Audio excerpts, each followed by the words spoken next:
होता है जिसमें सैंपल के बेसिस पर पॉपुलेशन के बारे में एस्टिमेट्स निकाले जाते हैं। By because first condition is that adequate time of money का ना होना, कंज्यूमर्स की सेफ्टी इंश्योर ना हो पाना, एक जो मेजर लेकिन सेंसस का एडवांटेज भी है।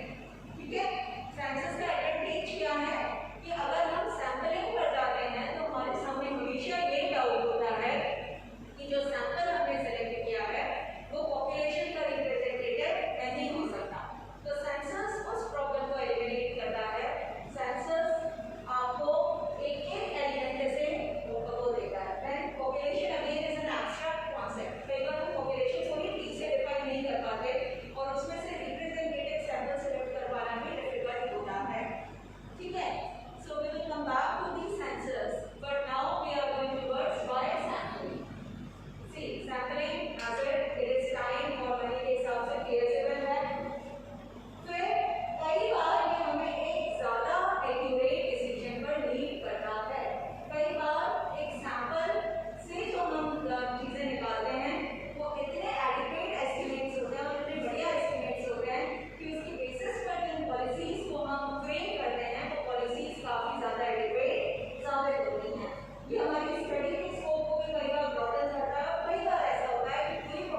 पॉपुलेशन में कुछ डिफरेंस हो सकता है, लेकिन कोशिश ये होनी चाहिए कि ये डिफरेंस क्या हो, मिनिमाइज हो, सैंपलिंग फ्रेम में मैक्सिमम चीजों की लिस्टिंग हो जाए, तभी हमारा जो सैंपल हम डिराइव करेंगे उसका कैरेक्टर कैसा होगा, रिप्रेजेंटेटिव। क्योंकि हम किस तरह की पॉपुलेशंस के साथ डील कर रहे हैं, हेटेरोजेनियस पॉपुलेशंस। अगर होमोजेनियस होती, जैसा कि हमारा बॉडी में ब्लड है, तो डॉक्टर को क्या कभी इतना सोचना पड़ा है कि ब्लड की मैं कौन सी ड्रॉप लूं, कोई सी भी ड्रॉप को ले सकता है, बस वो ये देखता है ना ब्लड कम से कम। क्लियर? तो अब हम सैंपलिंग फ्रेम की बात करते हैं, क्योंकि सैंपलिंग फ्रेम में से ही अल्टीमेटली हमें सैंपलिंग यूनिट्स का सिलेक्शन करना है। तो सैंपलिंग फ्रेम क्या होता है, वो पूरी लिस्ट जो कि क्लोजली अप्रॉक्सीमेट करती है पॉपुलेशन। मैंने आपको बताया हो सकता है कि ऐसा हो कि सैंपलिंग फ्रेम और पॉपुलेशन में कुछ डिफरेंस आए, बट हमें कोशिश क्या करनी है कि हमारा सैंपलिंग फ्रेम क्लोजेस्ट होता चला जाए किसके, टारगेट पॉपुलेशन से। अगर सैंपलिंग पॉपुलेशन और कॉन्सेप्चुअली डिफाइंड पॉपुलेशन, हम जिस पॉपुलेशन को टारगेट पॉपुलेशन कह रहे हैं, हम एक्चुअली उस पॉपुलेशन को कभी नहीं देखते हैं। वो एक कॉन्सेप्ट है जिसे हम अपने दिमाग में एस्टैब्लिश करते हैं। जैसे कि हम कहते हैं नेशन, तो इंडिया नेशन हमें कहाँ दिखता है, वो कॉन्सेप्ट है जो हम अपने दिमाग में एस्टैब्लिश करते हैं। हमें तो लोग दिखते हैं, हमें तो इंडियंस दिखते हैं, लेकिन नेशन मतलब इन सबका एग्रीगेशन, वो इंडियन भी हो सकता है, वो एनआरआई भी हो सकता है। इसी तरह से कॉन्सेप्चुअली डिफाइन होती है टारगेट पॉपुलेशन, और सैंपलिंग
सर्च करके।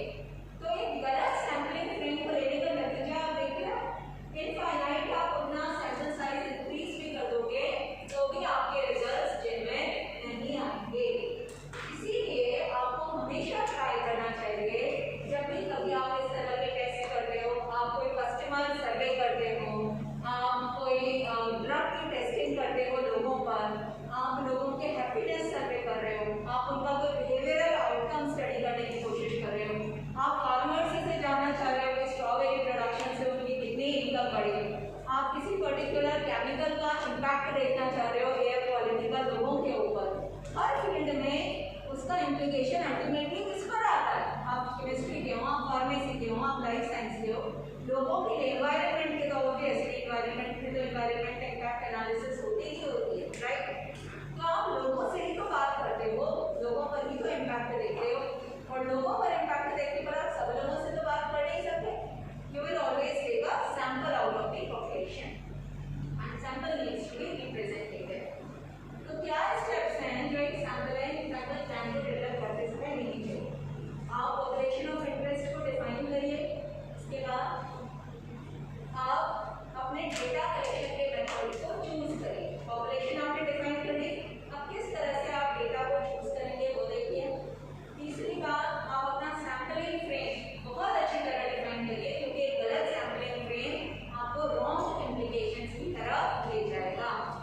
देन आप एक सैंपलिंग मेथड, एक सही सैंपलिंग मेथड को चूज करिए। सैंपलिंग मेथड में इसके बाद आप करेंगे। देन फिर आप सैंपल साइज को डिटरमाइन करिए। सैंपलिंग मेथड आपने चूज कर लिया, पर कितना सैंपल लेना है उसकी भी फॉर्मूले होते हैं, तो फॉर्मूले से आप सैंपल साइज को निकालिए।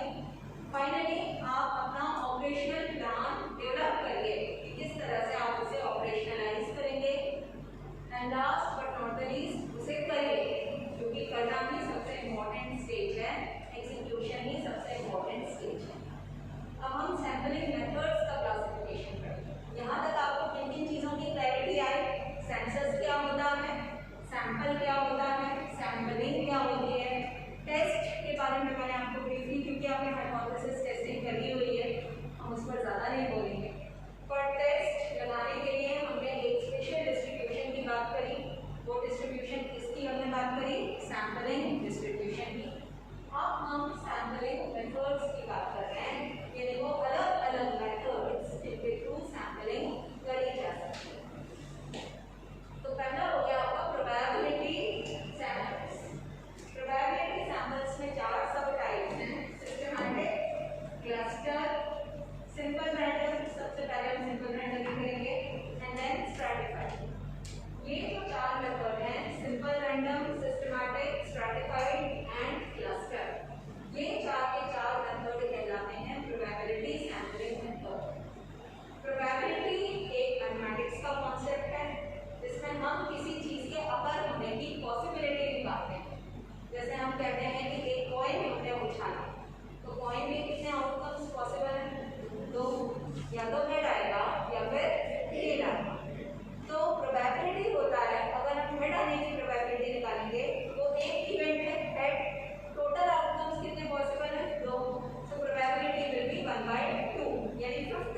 तो मुझे दिख रहे हैं एक एक इस टाइप के स्टूडेंट कौन कौन से, इनको मैं क्या करूंगी, नंबरिंग कर दूंगी। आपको नंबर 1, नंबर 2, 3, 4, 5, 6 सबकी नंबरिंग कर दी।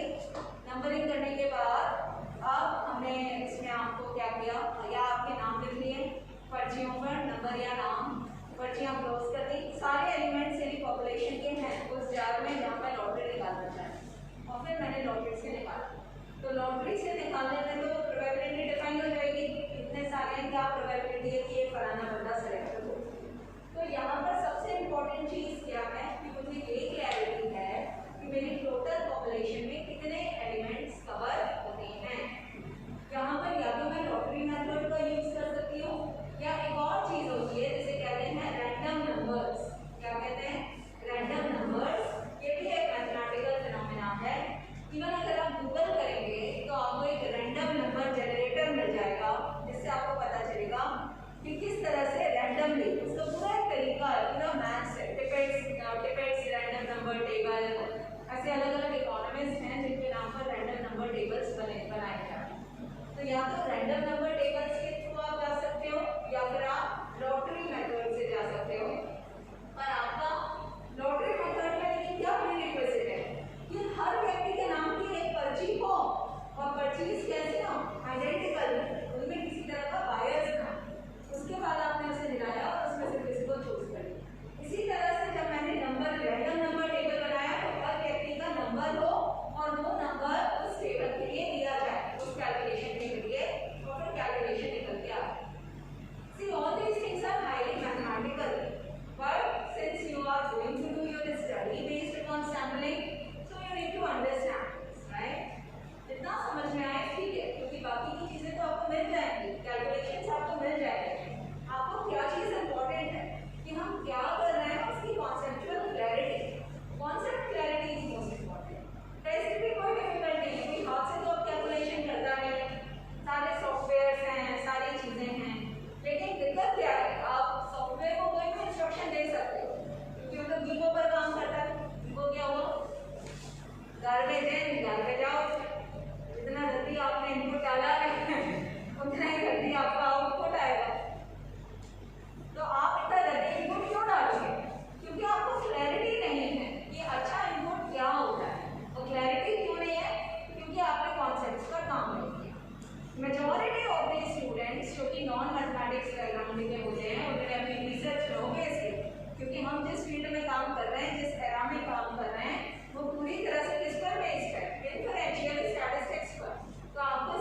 यानी मेरे पास टोटल पॉपुलेशन है, उस टोटल पॉपुलेशन को मुझे किसमें डिवाइड करना है, स्ट्रेटास में, यानी लेयर्स। वहां पर एक इंपॉर्टेंट कैरेक्टरिस्टिक ये होना चाहिए कि जो स्ट्रेटास को मैं ग्रुप कर रही हूँ वो स्ट्रेटा अपने आप में कैसी हो, होमोजेनियस हो, और दूसरी स्ट्रेटा से वो कैसी हो, डिफरेंट। जैसे सपोज मैं यूनिवर्सिटी में सर्वे कर रही हूँ, IQ का, इसका सर्वे कर रही हूँ IQ। अब यूनिवर्सिटी में तो कुछ लोग होशियार होंगे, इंजीनियर्स, कुछ होंगे अबव इंटेलिजेंट, कुछ होंगे इंटेलिजेंट, कुछ बुद्धू और कुछ गॉड ही खराब। अब सपोज मैंने ऐसा सैंपल ले लिया जिसमें सभी गॉड ही खराब वाले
fearless 5 हैं, दे देते हैं।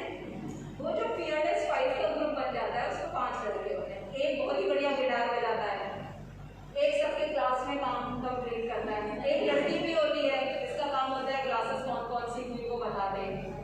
नहीं, ऐसे ग्रुप्स होते हैं। कुछ होते हैं बहुत ही टेढ़े होते हैं, कुछ एक होता है बहुत अमीर होता है, उसके पास कार होती है, उसके साथ आप कहीं भी जा सकते हैं। तो ऐसा ग्रुप होता है। वो ग्रुप कभी इंटेलिजेंस के बेसिस पर बना ही नहीं, वो तो यूटिलिटी के बेसिस पर और इंटरेस्ट के। तो उसमें आदि बुद्धू भी होगा, बुद्धू भी होगा, मीडियोकर भी होगा, जीनियस भी होगा, गिटार बजाने वाला भी होगा, मल्टी टैलेंटेड भी होगा और फ्री राइडर भी होगा जो कोई काम नहीं करता है लेकिन ग्रुप के मेंबर्स उसे सपोर्ट करते हैं। तो ऐसे ग्रुप में आप कहाँ से स्ट्रैटा बनाओगे? स्ट्रैटा नहीं बने, ऐसा ग्रुप कहलाता है क्लस्टर। लेकिन ये जो ग्रुप है ये पॉपुलेशन का क्या है? ट्रू रिप्रेजेंटेटिव है, क्योंकि पॉपुलेशन भी ऐसी है। टोटल पॉपुलेशन में कुछ बहुत अच्छे हैं, कुछ इसी तरह के हैं, कुछ इसी तरह के। और जो ग्रुप, जो दोस्तों का ग्रुप बना है वो भी इसी तरह का है। वो इंटेलिजेंस या इकोनॉमिक फैक्टर्स या बैकग्राउंड पर नहीं बना है, वो हेटेरोजीनियस ग्रुप होता है रादर देन होमोजीनियस। तो ऐसे ग्रुप्स को कहते हैं क्लस्टर्स।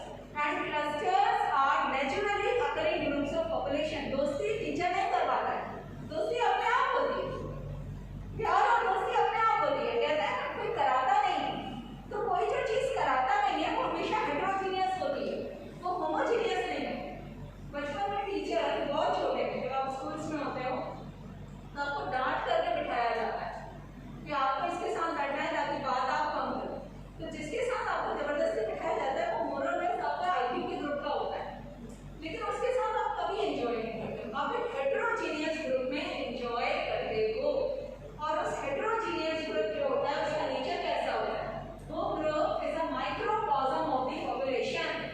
जैसी पॉपुलेशन है उतनी ही हेटेरोजेनिटी एक्सपीरियंस होती है उस ग्रुप में, और वो ग्रुप कहलाता है क्लस्टर। तो स्ट्रैटा सुनने में अच्छा लगता है पर स्ट्रैटा दिखता नहीं, क्लस्टर दिखता है। और क्लस्टर उतना ही हेटेरोजीनियस होता है जितनी की हेटेरोजीनियस आपकी पॉपुलेशन होती है।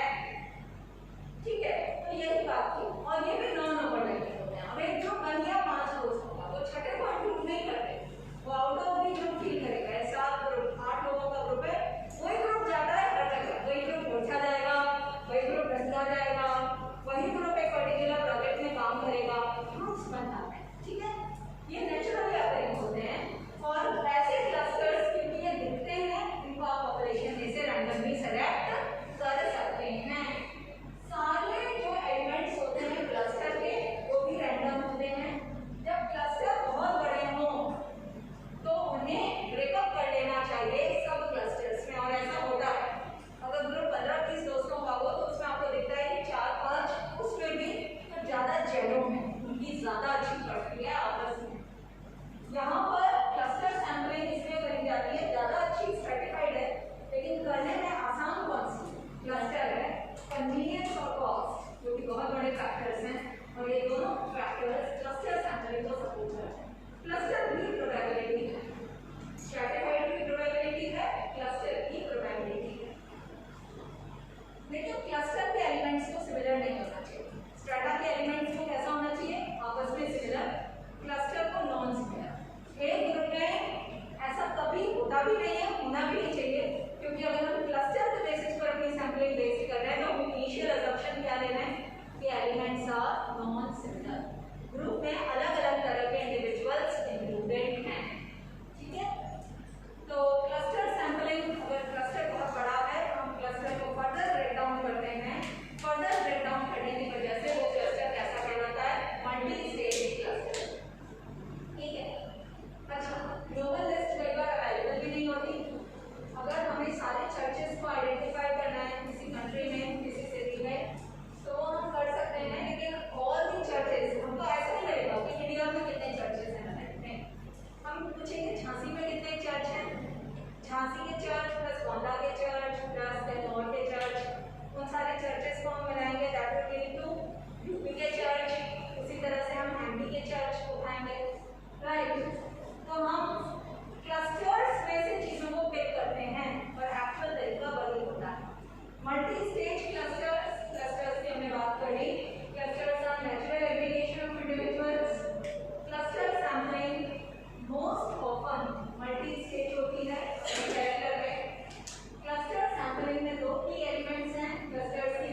सैम्पलिंग के प्रोसीजर्स को मीट आउट कर पाता है और लिमिटेड टाइम एंड कॉस्ट में चल जाता है।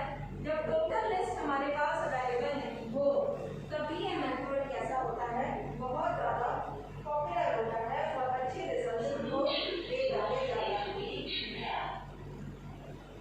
ओके, लेकिन यहाँ पर ह्यूमन एरर हो सकता है, लेकिन कई बार इस तरह का human error completely random samples में भी पॉसिबल हो जाता है। बेसिकली जब टोटल लिस्ट ऑफ पॉपुलेशन हमारे पास अवेलेबल ना हो उस पर्टिकुलर केसेस में हम नॉन प्रोबेबिलिटी सैंपल्स की तरफ जा रहे हैं, क्योंकि प्रोबेबिलिटी सैंपलिंग का एक प्रीरिक्विजिट क्या है कि हमें टोटल लिस्ट ऑफ पॉपुलेशन हमारे पास होनी चाहिए। Non probability samples convenience samples होते हैं, ये कई बार हैप्पैज़िड भी होते हैं, कई बार ये एक्सीडेंटल भी होते हैं। नॉन प्रोबेबिलिटी सैंपलिंग अधिकांशतः सुविधाओं के आधार पर की जाती है कि भैया हमें ये कन्वीनियंट पड़ रहा था और इस तरह की सैंपलिंग कहलाती है कन्वीनियंस सैंपलिंग। बड़ा मजेदार होता है। मोस्ट ऑफ द टाइम जब कोई स्कॉलर अपना पीएचडी थीसिस डिफेंड करता है वो बोलता है कौन सी सैंपलिंग करें, simple random.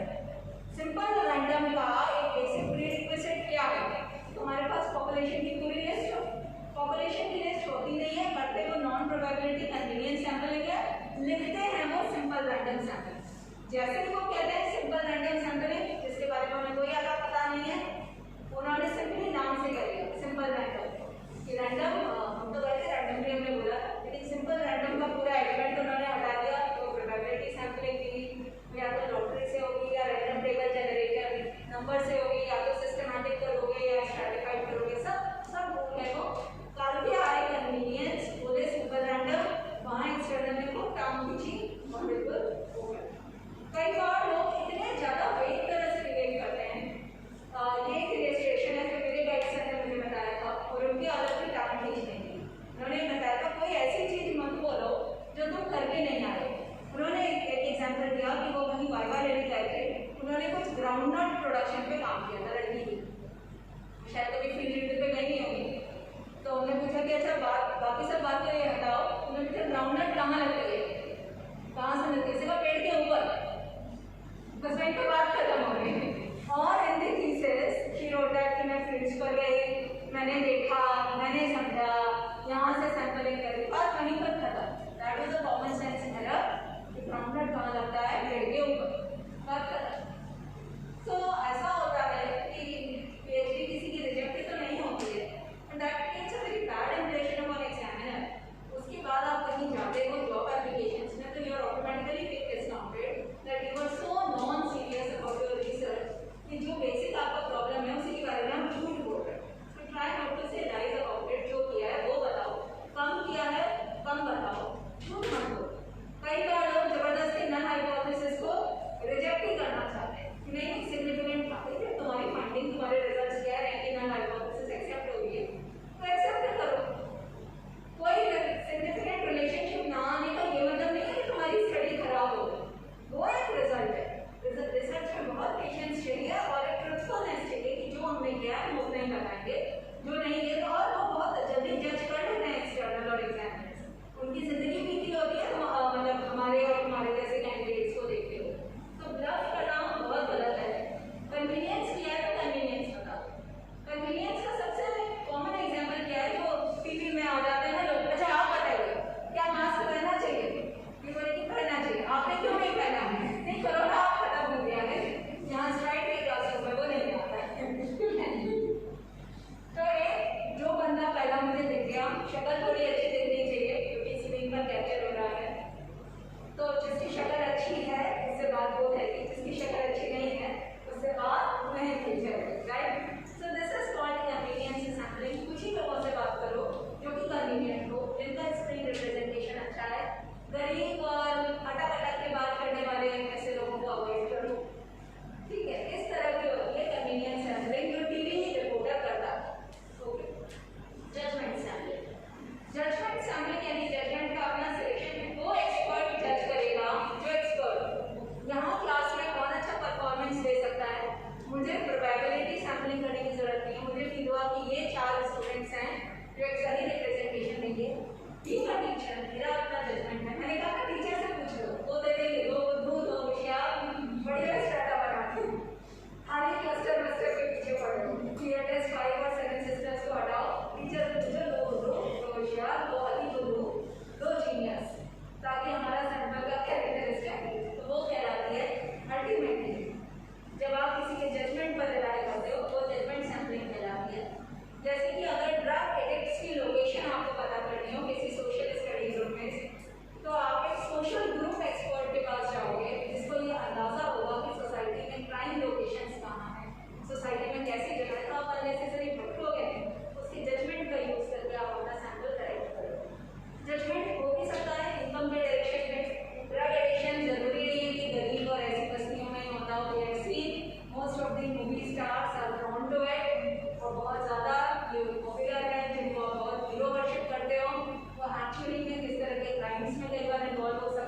should never judge a book by its cover. कोई दिख रहा है गरीब सा, जरूरी नहीं हो कि वो गरीब हो, कोई बहुत शो ऑफ करने वाला जरूरी नहीं हो, बहुत substantial. Okay, then there is quota sampling. Quota sampling भी stratified sampling की जैसे होती है, पर ये quota fix होता है। quota यानी जैसे कि हम quota सुनते हैं अपने उसमें, जैसे हमारे जो विधानसभा राज्यसभा की इनमें कोटा होता है कि इस रीजन से इतने एमपी एमएलए आएंगे। तो अब हमने क्या किया, हमें एक रीजन का रिप्रेजेंटेशन देना था, वहाँ पॉपुलेशन कम है वहाँ ज़्यादा है, लेकिन राज्यसभा में 2 नॉमिनेट होकर के आएंगे, वो कोटा है, हर जगह का कोटा है। बुंदेलखंड का एक रिप्रेजेंटेटिव जाएगा, कहीं एक जगह कोई सिलेक्शन होना है, उसमें हो जाता है कि भाई आपकी एक फीमेल कैंडिडेट का होना जरूरी है, एक स्पेशली एबल्ड कैंडिडेट का होना जरूरी है, ताकि समाज के सभी वर्गों का इक्वल रिप्रेजेंटेशन हो। इसी वर्ड का मतलब होता है कोटा। तो कोटा अगेन एक नॉन प्रोबेबिलिटी सैंपलिंग है, प्रोबेबिलिटी सैंपलिंग नहीं है, ये इजियर है, क्विकर है, ताकि आपका सैंपल, स्पेशली मैंने क्यों एग्जांपल दिया राज्यसभा लोकसभा का, कि वहां पर चुने हुए जो रिप्रेजेंटेटिव हैं वो भी तो रिप्रेजेंटेटिव है ना, जो हमारे हाउसेस ऑफ पार्लियामेंट से, they are actually representative of the whole population of India, right. Whole population of Uttar Pradesh, अगर हम स्टेट लेजिस्लेटिव असेंबलीज की बात करें और टोटल पार्लियामेंट की बात करें तो होल पॉपुलेशन ऑफ इंडिया, उनको रिप्रेजेंटेटिव होना चाहिए ऑफ द एक्चुअल पॉपुलेशन। इसलिए आप देखोगे कि आपके रीजन का जो होता है नेता, वो नॉर्मली आपके रीजन के ड्रेस कोड के हिसाब से वहाँ जाता है। क्यों? क्योंकि उसे दिखाना है कि मैं एक्चुअल रिप्रेजेंटेटिव। सभी यूरोपियन बनके चले जाएंगे तो वो फील नहीं आएगी कि आप अपने रीजन की प्रॉब्लम, मतलब एक फील आने की बात होती है, एक्चुअली में आपको अपने रीजन की प्रॉब्लम्स को रिप्रेजेंट करना है, फील आया या नहीं आया दिखाने में। बट नॉर्मली लोग उस चीज़ को अवेयरनेस में भी इंक्लूड करते हैं। Last non probability sample is your snowball sampling.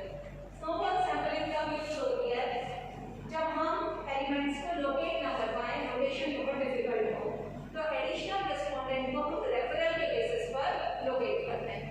Suppose मैंने ऐसे लोगों को पकड़ा जिनको एक महंगी हॉबी है, बढ़िया आर्ट पेंटिंग की लीजिए, तो अब मैं कैसे जानूंगी कि बुंदेलखंड में कितने लोग महंगी आर्ट पेंटिंग्स खरीद रहे हैं। सपोज मैं आर्ट पेंटिंग के बारे में कोई रिसर्च करना चाहता हूँ, तो मैं जो ऑलरेडी किसी एक बंदे को पकड़ा जो कि आर्ट पेंटिंग खरीद के रहता है, उससे पूछा दुकान पे कहाँ जाते हैं, उससे दुकान कर रहे हैं, दुकान वाले से पूछा कौन कौन लोग आते हैं, फिर उन लोगों को टारगेट किया, फिर उन लोगों को टारगेट करने के बाद फर्दर पूछा कि आपका पापा कहाँ है, तो एक से दूसरे के बाप के बारे में मुझे इन्फॉर्मेशन दी, या कोई पर्टिकुलर शौक है, तो वो शौक के जिस बंदे को खुद शौक होता है वही बता सकता है कि कौन से और दूसरे बंदे हैं जिनको एक पर्टिकुलर शौक।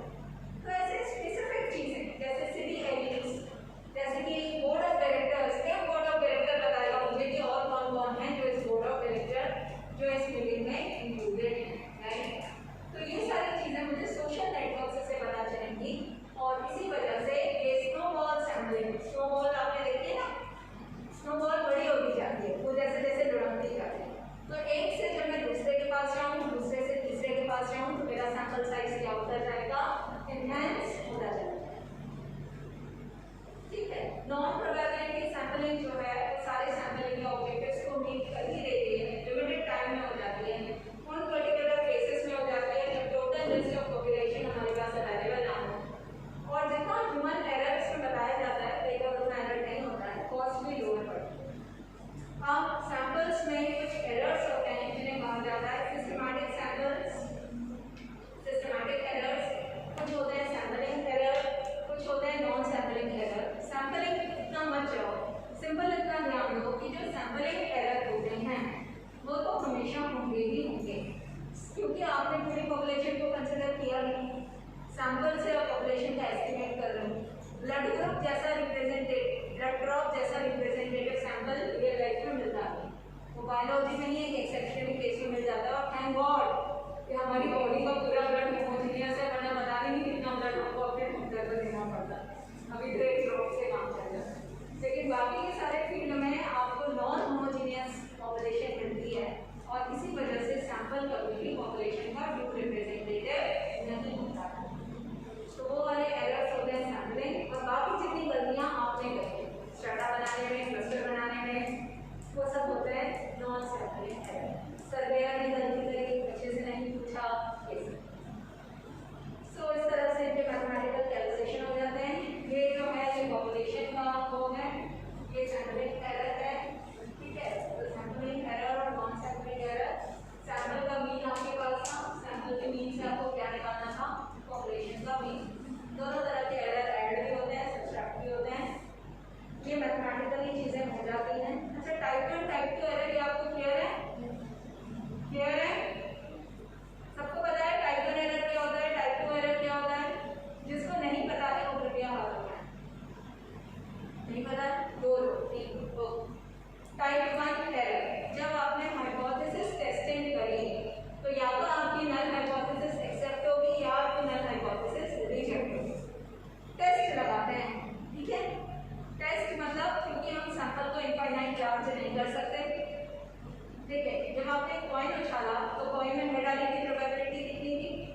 एक्सपेक्टेड फ्रीक्वेंसी जो मैंने प्रोबेबिलिटी के बेसिस पर निकाला। असल में हेड 10 बार जब मैंने उछाला तो मान लीजिए 8 बार हेड आ गया, तो हेड आ कितनी बार गया? 8 बार। आना कितनी बार चाहिए था? 5 बार। 8 माइनस 5 ऑब्जर्व माइनस एक्सपेक्टेड, ये जो है ये क्या आ गया? डिफरेंस आ गया। मैंने कहा 20 बार उछालो, 20 बार उछाला, 18 बार हेड आ गया। 50 बार उछालो, 100 बार उछालो, क्योंकि कहा गया था ना कि अगर आप सैंपल साइज और बड़ा कर दोगे तो वो आपके ऑब्जर्वेशन क्या हो जाएंगे? प्रोबेबिलिटी के करीब आ जाएंगे। पर 100 बार में भी 64 टाइम्स हेड आ जाए, यानी 50-50 का रेशियो तो नहीं आया। तो 1000 बार उछालो, 10,000, मिलियन, टाइम है क्या नहीं। इसके लिए हम कैसे लगाते हैं कि जो ऑब्जर्व और एक्सपेक्टेड है इनके बीच जो डिफरेंस है वो बाय चांस है या एक्चुअली में डिफरेंस सिग्निफिकेंट है। ठीक है, टेस्ट या तो नल हाइपोथेसिस को एक्सेप्ट करता है। नल हाइपोथेसिस है there is no significant difference between occurrence of head and occurrence of tail. Test या तो इस नल हाइपोथेसिस को एक्सेप्ट करेगा या फिर रिजेक्ट करेगा। अगर पॉइंट बायस्ड नहीं है यानी डिफरेंस सिग्निफिकेंट नहीं है, नल हाइपोथेसिस एक्सेप्ट होनी चाहिए। अगर इनहेरेंटली नल हाइपोथेसिस ट्रू है और टेस्ट इसे एक्सेप्ट करता है, सही डिसीजन। नल हाइपोथेसिस फॉल्स है यानी कि पॉइंट की लोडिंग ऐसी थी कि हेड ज्यादा बार आ रहा, तो टेस्ट को क्या करना चाहिए? जो नल हाइपोथेसिस हमेशा बनती है वो ऐसे बनती है, there is no significant difference between occurrence of head and tail, there is no significant relationship between strawberry production and increase in pump, there is no significant relationship between occurrence of Covid and polluted air. ठीक है, और अगर ये null hypothesis reject हो जाती है मतलब relationship significant है, मतलब डिफरेंस सिग्निफिकेंट है। तो अगर नल हाइपोथेसिस ट्रू है और टेस्ट उसे एक्सेप्ट करता है, सही डिसीजन। अगर नल हाइपोथेसिस फॉल्स है और टेस्ट उसे रिजेक्ट करता है, तभी सही डिसीजन। अगर नल हाइपोथेसिस सही है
Bang theory?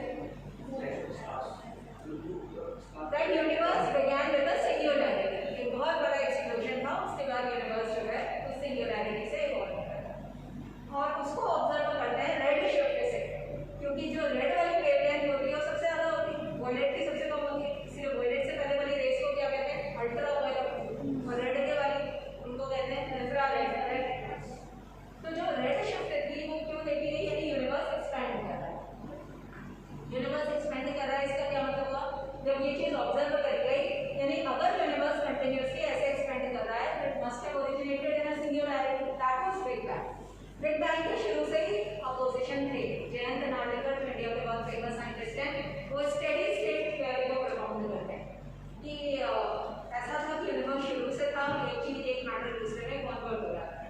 अभी इसके अपोजिट में एक और मतलब स्टेडी स्टेट से भी अलग, लेकिन बिग बैंग के अपोजिट में ये लोग कह रहे हैं कि आपने सैंपल ठीक नहीं लिया। सैंपलिंग पढ़ा दिया ना आपको, सैंपल जो आपने लिया वो यहाँ पर भी जो यूनिवर्स यहाँ एक्चुअल यूनिवर्स है, वो यूनिवर्स का सही रिप्रेजेंटेटिव नहीं है। क्या पूरे यूनिवर्स की शिफ्ट्स को स्टडी किया जा सकता है? हमें तो पता ही नहीं है यूनिवर्स है कितना, पता है कि कहाँ तक फैला हुआ है, और जो अनंत अनादि ऐसे ऐसे तो हमने नाम खुद ही दे दिए। क्यों? क्योंकि हमें नहीं पता यूनिवर्स का एक्सटेंट कितना है। तो जिस चीज़ को हम जानते ही नहीं है कि वो कहाँ तक फैली है, तो उसके ईच एंड एवरी एलिमेंट को हम कैसे स्टडी कर सकते हैं? और ना हम प्रोबेबिलिटी सैंपलिंग भी नहीं लगा सकते, क्योंकि प्रोबेबिलिटी सैंपलिंग तो तब लगती है जब हमें ईच एंड एवरी एलिमेंट के बारे में क्या हो, क्लैरिटी हो। तो हम प्रोबेबिलिटी, मेरे ख्याल से मैं एलिमेंट्स ऑफ राइटिंग को करा नहीं पाऊंगी, है ना? तो मैं इसी को कंप्लीट पूरा करूँगी। मैंने बहुत एम्बिशियस प्रोजेक्ट उठा लिया था कि मैं 1.5 घंटे में सैंपलिंग करा दूंगी, 1 घंटे में एलिमेंट्स ऑफ राइटिंग। तो मैं पीपीटी उसका भी बना के लाई, but it is humanly not possible. Humanly means human being नहीं कर सकता, कोई और होता तो कर सकता, ठीक। तो we will concentrate on nice deliberation on sampling only. तो एक्चुअल में क्या हुआ कि यूनिवर्स में से जो सैंपल को उन्होंने स्टडी किया, ये करेक्ट एग्जाम्पल है और ये बहुत ही सॉलिड बैठता है आपकी प्रोबेबिलिटी। ये करेक्ट एग्जाम्पल है क्योंकि साइंटिस्ट ने सैंपल्स को स्टडी किया, पार्ट्स ऑफ द एरियाज जो लाइट आती है, आपको पता होगा लाइट की स्टडी करी जाती है, तो लाइट में उन्होंने रेड शिफ्ट को देखा और यूनिवर्स के एक्सपेंशन को उन्होंने कहा कि हाँ दिस इज हैपनिंग, राइट। लेकिन अब सवाल ये है कि जो सैंपल्स आपने चूज करे वो बड़े लोकल थे, आपने वही अति बंधु उठा लिए जो दूर जा रहे थे। उनका ये कहना है कि यूनिवर्स में ये टेंडेंसीज नहीं है। तो अभी हो सकता है कि हमारी बिग बैंग की थियरी मिल जाए आने वाले कुछ 10-20 सालों में, हम पढ़ेंगे पहले बिग बैंग था अब नहीं है, ठीक है। ऐसे ही होता है। अभी जैसे कि शुरुआत में जो थियरी चलती थी बायोलॉजी में, वो इंटेलिजेंट क्रिएशन थियरी थी कि गॉड ने 6 दिन में यूनिवर्स बना दिया। फिर हम आ गए डार्विन पर कि हम तो बंदरों से इवॉल्व होकर के इंसान बने, ऐसे ही हुआ है। सो अगर हमने बिग बैंग की थियरी को रिजेक्ट करने की पॉसिबिलिटी खत्म कर दी तो वो किस तरह का एरर होगा? टाइप 2 एरर, क्योंकि अगर वो एक फॉल्स हाइपोथेसिस है और उस फॉल्स हाइपोथेसिस को हम एक्सेप्ट करके चलते हैं, और वो गलत डिसीजन क्यों हुआ? क्योंकि टेस्ट किस पर बेस्ड है? सैंपल पर, और सैंपल आपने गलत उठा लिया, यही हुआ ना। तो ये तो एक्चुअल यूनिवर्स की कहानी आ गई कई सैंपलिंग, लेकिन सैंपलिंग यहाँ भी आ गई। और मैं कोर फिजिक्स और एस्ट्रोनॉमी से एग्जांपल दे रही हूँ, कोई सोशल साइंस का एग्जांपल है, राइट। तो sampling is everywhere even in the context of the actual universe. So maybe the big bang theory may get refuted and this is type 2 error. When we accept a false hypothesis, that is a type 2 error. When we reject a true hypothesis, that is a type 1 error. Probability of committing type 1 error is alpha. Probability of committing type 2 error is beta. क्योंकि probability है, probability का total summation कितना होता है? 1. So alpha plus beta is equals to 1. कौन सा error ज़्यादा severe है? Type 2. So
and I should give him the job.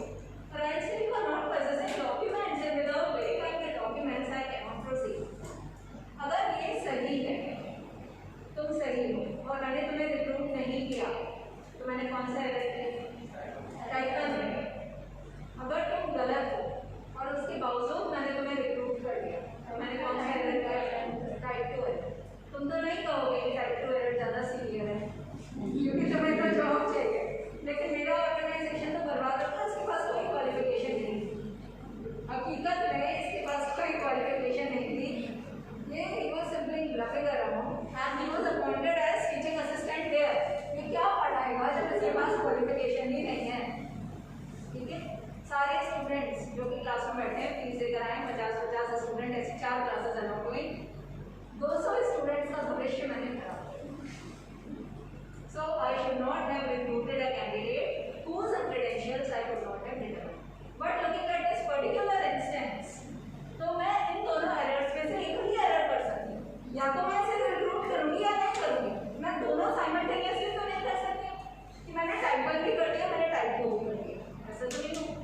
मैं ईदर ऑफ द 2 एरर्स करूँगी। कायदे से तो ऐसा होना चाहिए कि मुझमें इतनी पावर होनी चाहिए, बीइंग अ टेस्टर, कि मैं सही बंदे को पहचान सकूँ, और उसके लिए मेरे पास ऑब्जेक्टिव है। अब इसमें हम जजमेंट भी बना रहे हैं, objective criteria documents, right. Documents के अलावा भी मुझे इतना नो हाउ होना चाहिए कि मुझसे एरर नहीं होना चाहिए।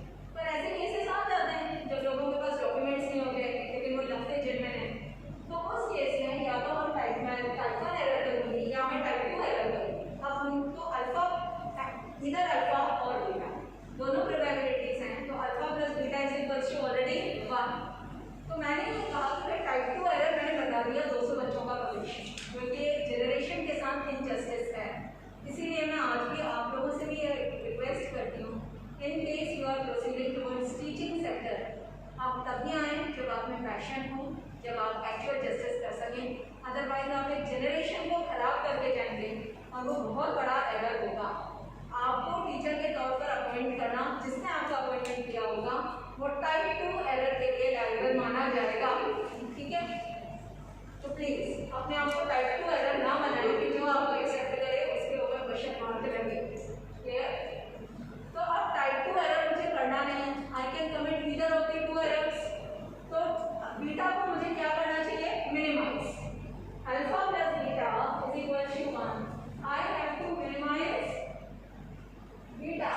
The moment I will minimize beta, because alpha will get maximize, क्योंकि the total is 1, but इस maximum की भी तो कोई लिमिट होनी चाहिए। तो मैंने कहा कि the maximum probability of committing a type 1 error is significance। तो मैंने कहा इस maximum की लिमिट मैंने 5 रखी।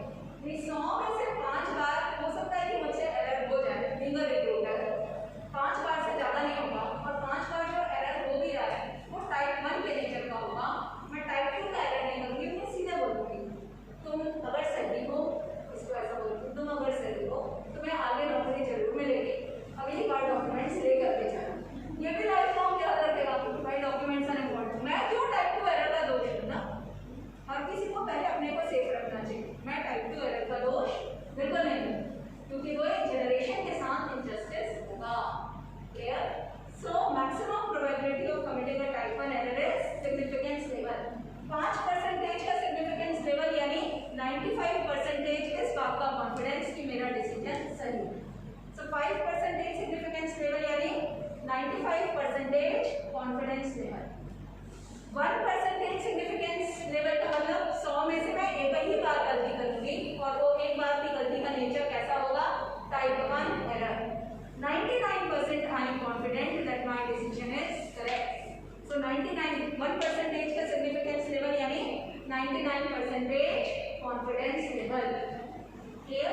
अब एक चीज मैं आपको और बताती हूँ, जब हम स्टार्ट में कैलकुलेशन करते हैं तो जो 5% का significance level होता है, उसमें जो हमारी लिमिट होती है उसको हम 1.96 कंसिडर करते हैं कैलकुलेशंस में, क्योंकि आगे मैं आपको कैलकुलेशन वाली स्लाइड दिखाऊंगी। और जब हमारी 1% सिग्निफिकेंस लेवल होती है तब हम यहाँ पर 2.58 को कैलकुलेशंस में लेते हैं। देखो कैलकुलेशंस जब आप एक्चुअल करोगे you can always come back to me. मेरा ईमेल और मेरा व्हाट्सएप मेरी स्टूडेंट अंजलि आपको बिल्कुल दे देगी। अंजलि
टाइप 2 एरर की हमने बात कर ली।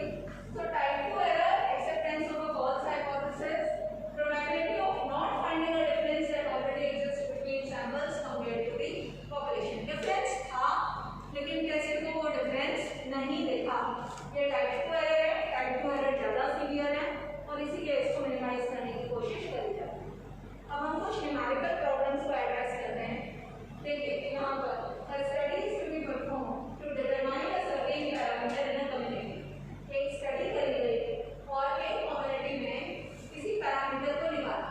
पैरामीटर मीन हो सकता है, पैरामीटर स्टैंडर्ड डेविएशन हो सकता है। पैरामीटर मतलब सिंपली न्यूमेरिकल वैल्यू उस पॉपुलेशन के बारे में। प्रीवियस स्टडी में जो standard deviation, SD stands for standard deviation, 46 का स्टैंडर्ड डेविएशन हमारे पास आया है। अगर दूसरी बात कही गई कि अगर एग्जांपल एरर 4 का एक्सेप्ट हो सकता है तो बताओ कितने सब्जेक्ट्स को सैंपल में इंक्लूड किया जाना चाहिए एट 99% कॉन्फिडेंस और 1% सिग्निफिकेंस। ये मैंने अभी आपको बताया कि 99% कॉन्फिडेंस मतलब 1% सिग्निफिकेंस लेवल। 1% सिग्निफिकेंस लेवल मतलब 100 में से एक ही बार गलती करूंगी और वो गलती किस लेवल की होगी? Type 1 error.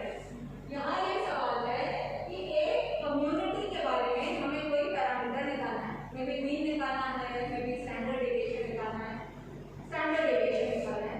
दूसरी प्रीवियस स्टडी में वो स्टैंडर्ड डेविएशन 46 का आया है, ठीक है। हमने कहा कि अगर सैंपल एरर, अभी मैंने सैंपलिंग और नॉन सैंपलिंग एरर की भी बात करी थी, वो अलग कॉन्सेप्ट है। अगर 4 सैंपल एरर एक्सेप्ट हम कर सकते हैं तो बताइए कि अगर मैं 1% सिग्निफिकेंस लेवल पर चेक कर रही हूँ तो मेरा सैंपल साइज कितना होना चाहिए, क्योंकि मैं सैंपलिंग की बात कर रही हूँ। तो यहाँ पर इसके लिए क्या करेंगे? हे भगवान, मैंने सोल्यूशन वाली स्लाइड्स चला दी शायद, तो यहाँ नहीं।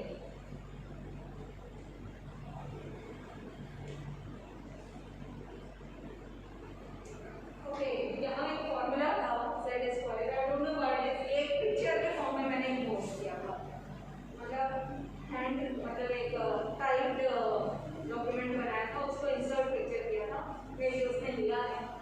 तो इसका एक फॉर्मूला है, मैं आपको रेफरेंस दे दूंगी अगर आपको चाहिए होगा। z स्क्वायर प्रॉब्लम आपको समझ में आई, उसका एक स्टैंडर्ड फॉर्मूला है जिससे सैंपल साइज निकल जाता है। इसका सैंपल कुछ 500 के आसपास में निकला था जैसे मैंने कैलकुलेट किया। इसी तरह की एक और प्रॉब्लम है जिसमें कुछ एनिमिक चिल्ड्रन को हमें कैलकुलेट करना था जब 30% ऑलरेडी था, और हमें मतलब ये सारे सवाल ऐसे हैं जब हमें मिनिमम सैंपल साइज निकालना है, जब हमें सिग्निफिकेंस लेवल दिया गया तो उसके सर्टेन फॉर्मूलेज होते हैं। वो जो सैंपल पिक्चर मैंने पेस्ट करी तो उसमें डिस्प्ले नहीं हुई या इसमें ली नहीं गई क्योंकि मैंने जस्ट आने की पहले डॉक्यूमेंट्स इंक्लूड करें। सो बिकॉज ऑफ दैट क्या आंसर्स नहीं आ रहे हैं। एनीवेज आंसर्स आ भी जाते तो आपको कैलकुलेशंस फॉर्मूले को ही दिखाती मैं, फॉर्मूले के बेसिस पर कैलकुलेशंस तो आपको कराती नहीं है।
करना चाह रहे हो उन्हें लगाना पड़ता है.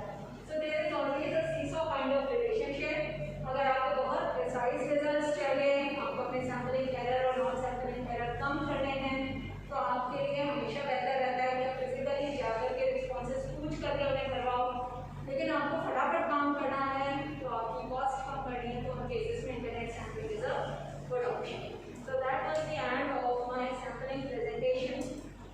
And I think I'm here to still 15 minutes. Okay. Any doubts in sampling presentation? Any doubts? पूछ लीजिए आप. या तो हम आपके डाउट्स को 15 मिनट दे सकते हैं, या मैं 15-20 मिनट जितना भी टाइम मेरे पास है उसमें मैं राइटिंग के स्टेज पर आगे बढ़ा दूसरा पीपीटी स्टार्ट कर सकती. यस. हाँ,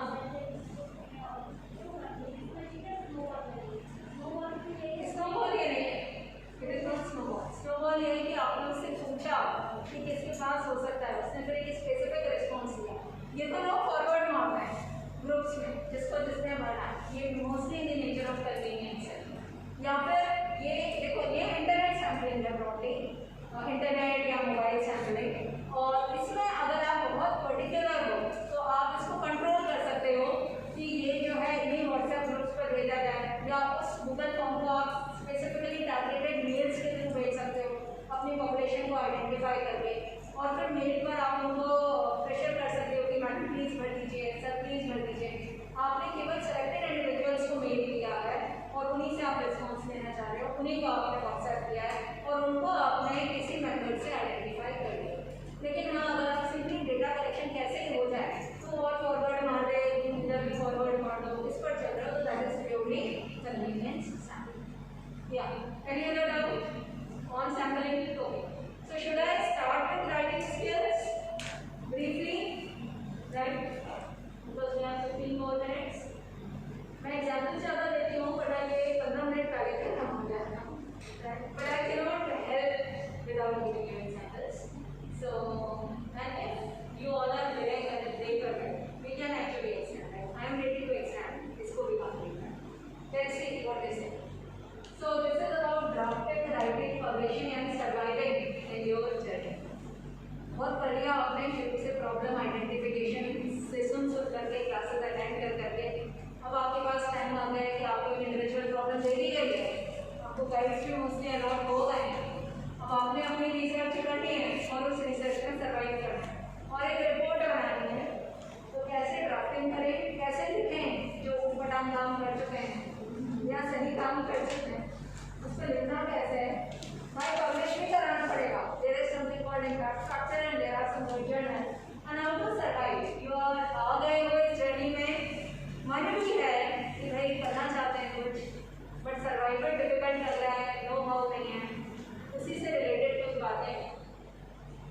सबसे पहले इस पीपीटी के लर्निंग ऑब्जेक्टिव है कि आपकी रिसर्च जर्नी को आप समझो, मोस्ट स्पेसिफिकली पीएचडी को समझो, आपकी थीसिस या आपकी रिपोर्ट क्या है उसको समझो कि आपके रिपोर्ट के अलग अलग सेक्शंस क्या हैं, और कुछ आपके पास रिपोर्ट राइटिंग की टिप्स होनी चाहिए.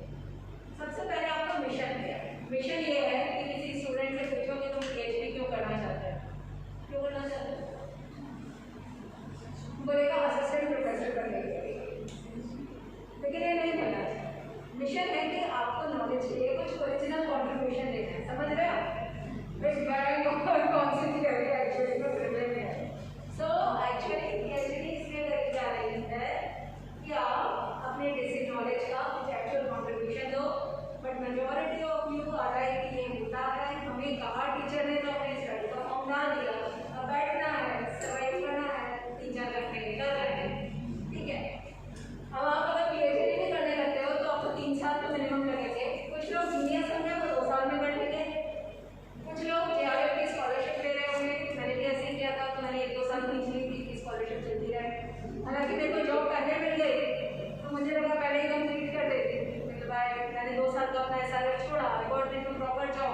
लेकिन it is like that.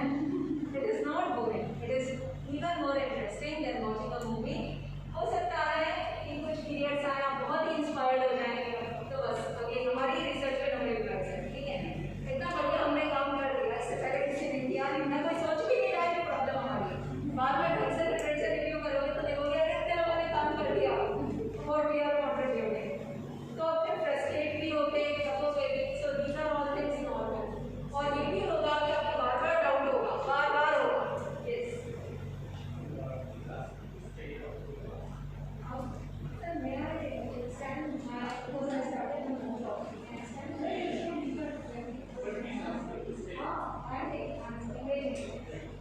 So you need to stay there, right?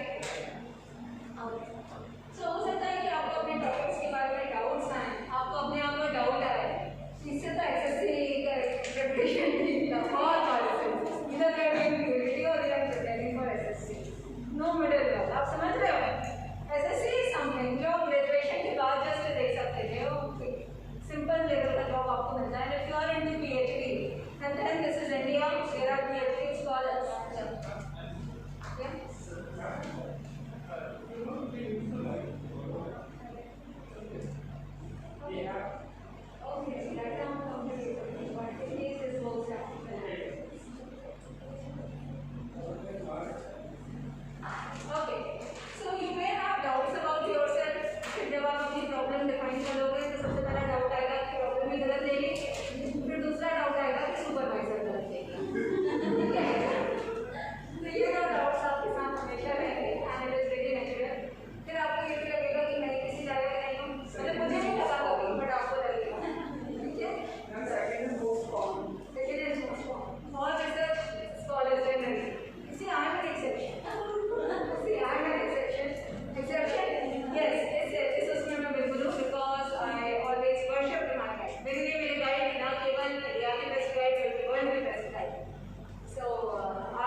हमारा भी बहुत खराब, वो जो 5वां रिसर्च स्कॉलर है वही सब कुछ जानता है।